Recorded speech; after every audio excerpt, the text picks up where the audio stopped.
Hey guys, Rodney with Kentucky Personal Defense and Safety. I'm just sitting here in the car waiting for the pharmacy to open up, but while I was doing that, a couple of things popped to my mind that I wanted to talk about. One has been kind of a debate around my work, has been tourniquet use. Not so much the actual use of, but the which ones to use.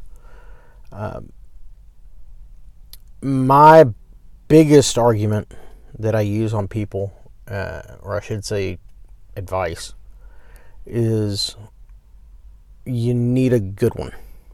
And by that, the ones that have been proven are the ones I prefer, but also the manufacturer. One of the guys came in with some. He was like, "Hey guys, I got this great deal," and he got like 12 cat tourniquets. On closer inspection, and after asking him, he had ordered them online, and they had actually come from a vendor in China that nobody knew who they were.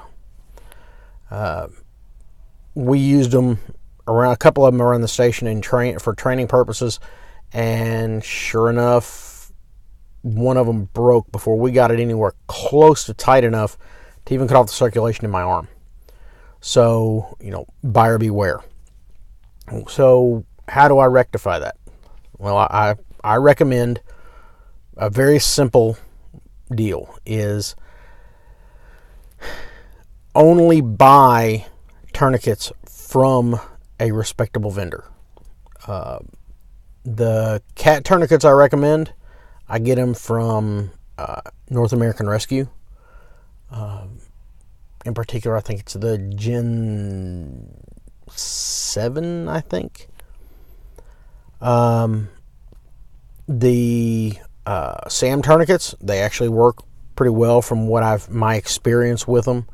The soft T wides, I love for a couple of reasons. One, the buckle is great. I keep one in my my cargo pocket for my bunker gear when I'm on the job as a firefighter. And that way, if something happens and I need one, I can actually just unbuckle it, wrap it around, clip it, tighten it down, and I'm ready to just start cranking away on the windlass. I can actually get it around bunker gear without having to try to thread the loop over top of somebody's pant leg. The SWAT, I think they call it the stretch, wrap, and tuck tourniquet. If anybody's not really familiar, it looks a lot like a really heavyweight TheraBand. And it the whole idea is start wrapping it, pull it nice and snug. As you're wrapping it, you stretch it out, and as consecutive wraps increases the pressure. I've actually found personally, from my personal use in training purposes, that it works pretty well. But it has some limited utility to me for a emergency tourniquet. And by that, I mean, I can't put it on one-handed. I have to use two hands to apply it. So I can apply it to my leg, but if I need to apply a tourniquet to myself on my arm, I can't do it. That's why I like the windlass style tourniquets, like the cat tourniquet, the soft T, and the SAM tourniquets. I like them better. Disclaimer, I do not have any experience with the rats tourniquets.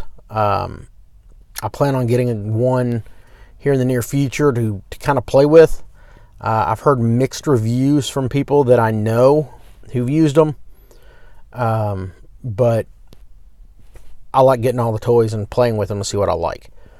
One tourniquet I will say 100% without a doubt avoid, and it's one that's kind of hit Facebook and the internet recently. It looks like a giant zip tie. I can't remember the name of it, and I don't really want to say what their name was, even if I knew it. They're they have a very high failure rate from all testing I've seen. And they basically work on the same basis as the old tourniquets that they used back in World War II, which is basically a fancy tie-down strap that has the one-way slip buckle in it. So the whole idea was you put it on there and you pull it down. Well, like that or like a zip tie, it locks in place. I found that very few people can apply enough force to reliably occlude blood flow in a large artery. So avoid those like the plague. Okay. So, like I said, a reputable dealer, or I should say vendor, not a dealer. Okay. I don't buy my tourniquets from overseas. At least as far as I know. Okay. There's one place I do. I will get, I order stuff every once in a while off of Wish, I think it is, .com.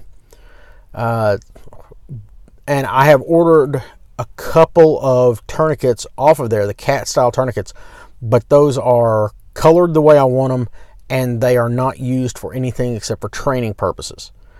And like I said, one of the other guys got, and he may have gotten it from off of there, I don't know.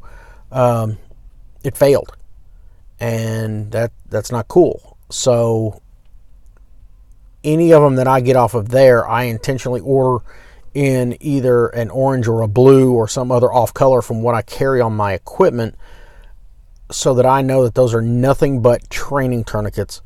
And if they fail in training, big deal. They're cheap. I can buy a new one quick and easy, because I hate to say it, but the blue training tourniquets for cat tourniquets, about half the time I find them, they're more expensive than the real thing. I'm not sure why. So I'll buy them from there, and I'll normally, if I do, 4 or 5 of them at a time, and they're colored to where I know they are not my real use tourniquets. I put them in storage for that purpose with my other training equipment, and that's all they're used for. Okay? I keep all my regular tourniquets that I use for actual use or never have been used, except, and the only reason that, I take them out of the package is because they need to be out of the package for quick use. And if I carry them on my vest, I will reorganize how the straps are laid so that they're more compact on my equipment. They don't stick out as much. So, like I said, get them from only a reputable vendor. If you want to order from North American Rescue, go for it. If you order off of Amazon, beware. Know what you're getting into. Make sure that it is a North American Rescue or some other reliable company that's selling them. And don't use your real world tourniquets for training purposes. Okay? The other thing I've been talking with some of the guys I work with is, and disclaimer, I'm a firefighter paramedic. Okay? But I'm also a firearms instructor. I teach defensive firearm use. I teach active shooter program. And I also work as I volunteer as a guest instructor at a military adventure camp in Kentucky. So I bring a lot of that into it, and I bring a lot of, the knowledge I gain from other people that I deal with and work with into my training and my philosophies on it. I was talking with the guys at work, and we got to talking about the mindset behind some of the training we do, and in particular the training that I do, not so much what my job does, because my fire department has a different mentality than I do when it comes to how we should be doing things. And I'm not saying that they're wrong, I'm right. or anything like that. What I'm saying is they are more, we have to be protective, I think, or some people would say risk averse, but it's a fire department. We're paid to take risks, okay? But their risk versions are run into a burning building, rescue people, put fires out. Whereas in the personal protection, the if you want to call it tactical medical field, there are some other risks involved, and that's where we kind of have a differentiation.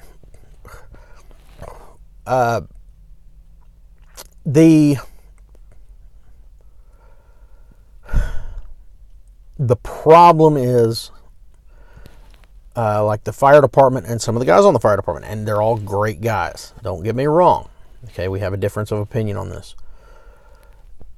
When it comes to a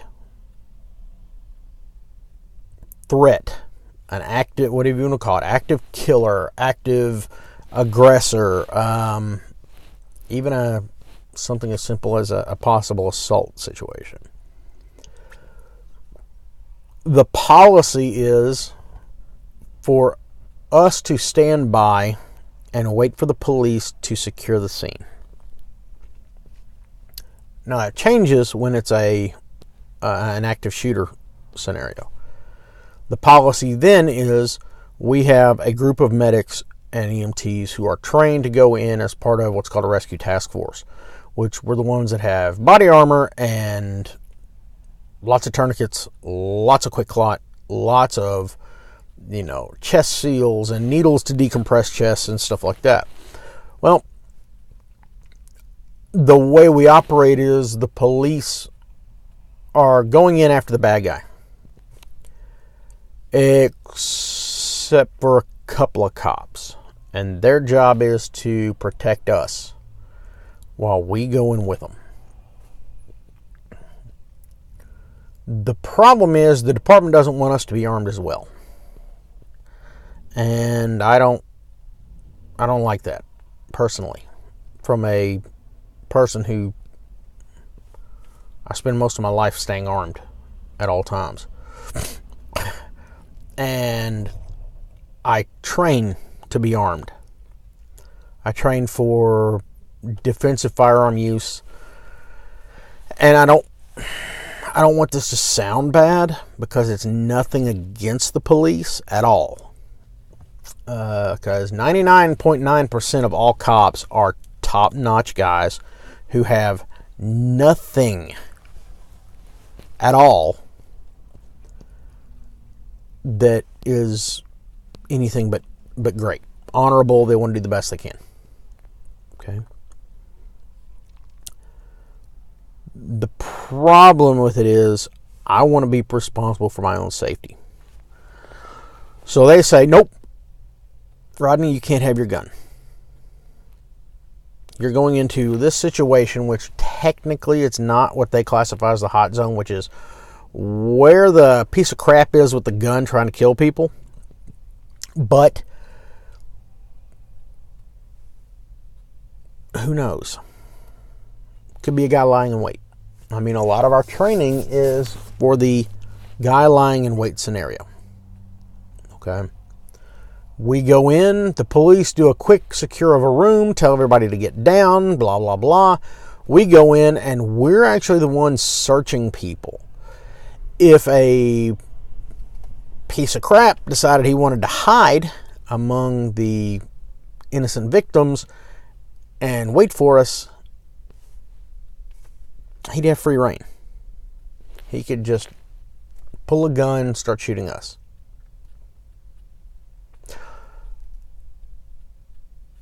Granted, in that situation, chances are I wouldn't be able to react fast enough to get my gun out. But what about this situation? We go in, 2 cops, 2 medics. And when I say medics, I include EMTs in that, okay? The best medic is a phenomenal EMT. End of story. We go in, 2 cops, 2 medics, and the other cops are dealing with a threat down the hall somewhere in the other part of the building. We go in, all of a sudden some guy pops his head around the corner and starts shooting. He hadn't been shooting yet during the initial phases of the aggression. Pops his head around the corner and starts shooting. My personal preference is for me to be armed, preferably. I'm not saying do all the high speed SWAT ninja stuff. I'm talking sidearm for my personal protection is what I want. Now, don't get me wrong, I'd love to be able to carry a rifle or a shotgun and just deal with it. But sidearm for my personal protection, if I want. Because in that situation, you have 2 cops have been surprised. Typically, it's going to be one to the front, one to the back. Occasionally, you might have a couple more cops with you. They have to deal with that threat. Best way to deal with that threat is to have more guns than the other guy. Substantially. So, I mean, that's why I want an extra firearm. I want the firearm on me when we do stuff like this. My department doesn't see it that way. And unfortunately, they're not going to cover me if I do carry a gun and we go into... They allow me to carry a firearm at work, but they don't allow me to carry a firearm at work when we go into places such as schools and so on and so forth. So...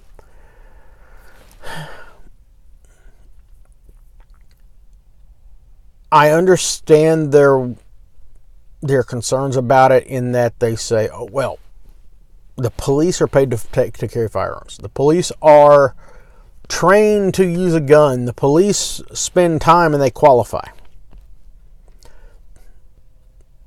Yet again, nothing against the police. This is just fact. I spend more time training with a firearm in your average 1 to 2 month time period than most police officers do in a year. Okay. Now, like I said, that's nothing against the cops. Most of them are either too busy because of their job, taking risks, doing what they do every day, putting a badge on and hoping to God they get to go home at night. I put more of the blame on the departments involved than I do the officers. Do I think a lot of officers really could put more time into it? Absolutely. And it really doesn't take that much more. But, you know, here's the thing is, law enforcement firearm standards, okay, for qualification, that's the minimum that they should be attaining, okay? That is the bare minimum to be allowed to carry a firearm on their job. It's like a concealed carry firearms class for a civilian.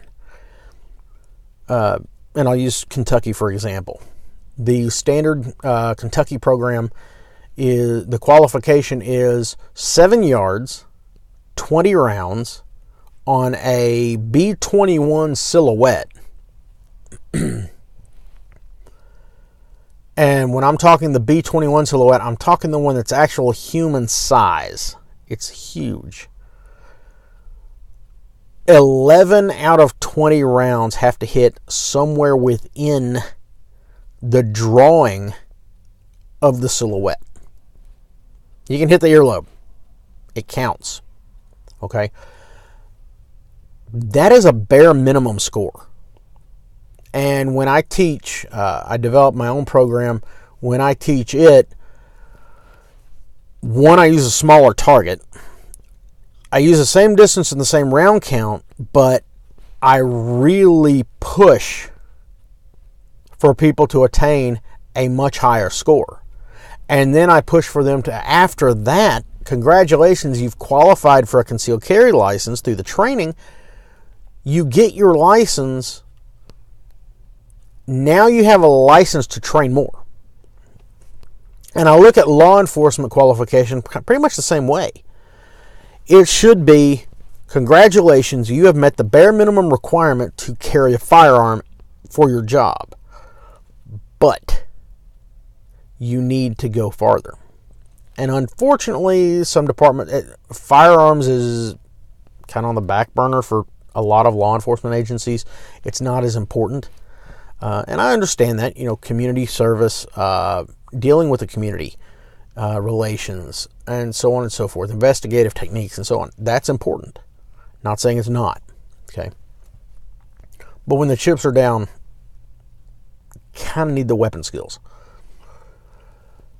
So that's where I say I want a firearm. And my department doesn't see it that way. So we'll see what happens. Hopefully an incident like that never hits my hometown where I work. Hopefully it never hits the hometown where I actually live. I live and work 2 different towns.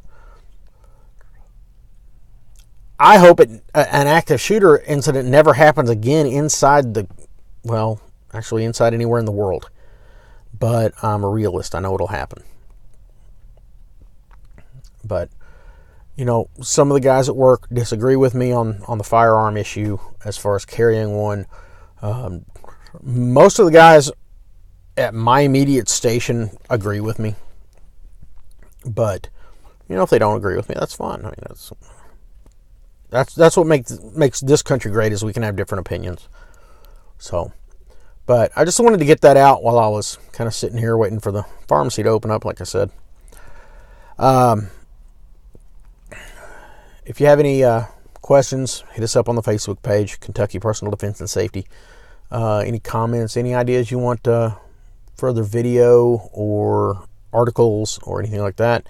If you're in the Kentucky, West Virginia, Ohio area, that's where we're based, is in the Ashland, Kentucky area. So it's right there where Kentucky, West Virginia, and Ohio come together. If you want any training, hit us up for it. For right now, I'm actually offering a Stop the Bleed training, which focuses on tourniquets, pressure dressings, chest seals, and wound packing training. I'm offering it for free to any school staff and teachers, faculty. All they have to do is let me know and see if we can get the time worked out. I'm offering it for free, all my expense. So I really prefer not to travel too far if I can help it. But I'm offering that. Also offer a multiple level first aid program that starts out with basic first aid and goes all the way through situations where you've got nothing except what you've got on you, which would mean you don't even have a tourniquet. Okay, you don't have anything except the clothes on your back, and then I give you some ideas on what you can use, what's a good idea to carry something, and so on. So if you have any questions or you're interested in any of the training, hit us up, let us know, and look forward to doing another one of these. Hopefully it won't be sitting in a parking lot. All right. Stay safe.